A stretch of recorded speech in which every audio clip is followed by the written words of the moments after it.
الحمدللہ وحدہ والصلاة والسلام علی من لا نبی بعد اما بعد۔ حضرت ابو طالب جاند عالم صلی اللہ تعالی علیہ وسلم سے بے انتہا محبت کرتے تھے۔ آپ کے بس میں ہوتا تو اپنے بھتیجے کے تلوے میں ایک کانٹا بھی نہ چبھنے دیتے، لیکن ان کی مالی حالت بھی کمزور تھی اور جسمانی طور پر بھی کمزور تھے، جبکہ جاند عالم صلی اللہ تعالی علیہ وسلم کے اعداء مکہ کے رئیس تھے اور انتہائی مضبوط اور طاقتور تھے۔ اب کسی ایسے شخص کی ضرورت تھی جو رؤسائے مکہ کا ہم پلہ ہو۔ یہ ضرورت اتنے عمدہ طریقے سے پوری ہوئی کہ پھر مکہ میں آپ کو ستانے کی کسی کی جرت نہ ہوئی، یعنی آپ کے دوسرے چچا اسد اللہ و اسد رسولہ سیدنا و سید الشہداء حضرت حمزہ رضی اللہ تعالی عنہ آپ اسلام لے آئے۔ حضرت حمزہ عرب کے نہایت زوراور، شجاع، بہادر، نڈر اور بے باک انسان تھے۔ مزاجن ان لوگوں میں سے تھے جو دشمن کے منہ پر تھپڑ پہلے مارتے ہیں اور وجہ بعد میں بیان کرتے ہیں۔ شکار کے شائق تھے، اکثر شکار کے لیے جایا کرتے تھے۔ ایک دن ابو جہل نے جاند عالم صلی اللہ تعالی علیہ وسلم کے ساتھ تلخ کلامی کی اور جو کچھ منہ میں آیا بکتا چلا گیا۔ حضرت صفیہ کی ایک آزاد کردہ کنیز کا گھر بھی وہیں تھا، اس نے ابو جہل کی ساری بکواس سن لی اور جب حضرت حمزہ شکار سے واپس آئے تو جا کر بتانے لگی کہ آپ کو پتہ ہے کہ آج ابو جہل نے آپ کے بھتیجے کے ساتھ کیا سلوک کیا؟ اس نے حضور کے ساتھ نہایت بےہودہ اور دل آزار باتیں کی اور انہیں بہت دکھ پہنچایا،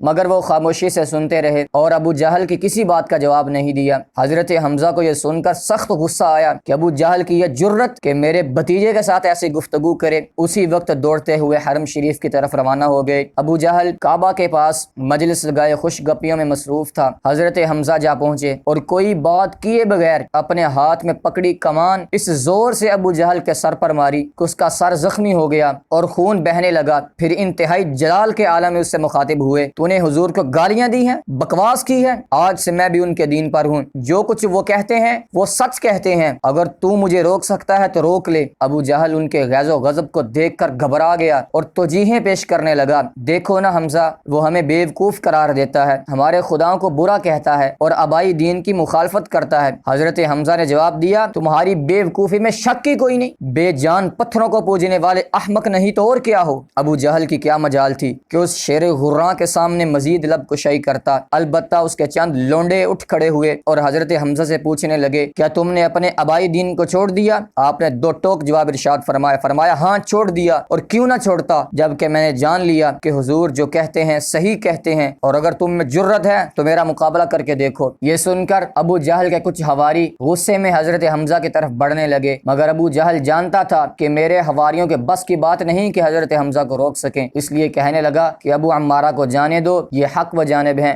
واقعی میں نے اس کے بھتیجے کو ناروا باتیں کہی ہیں۔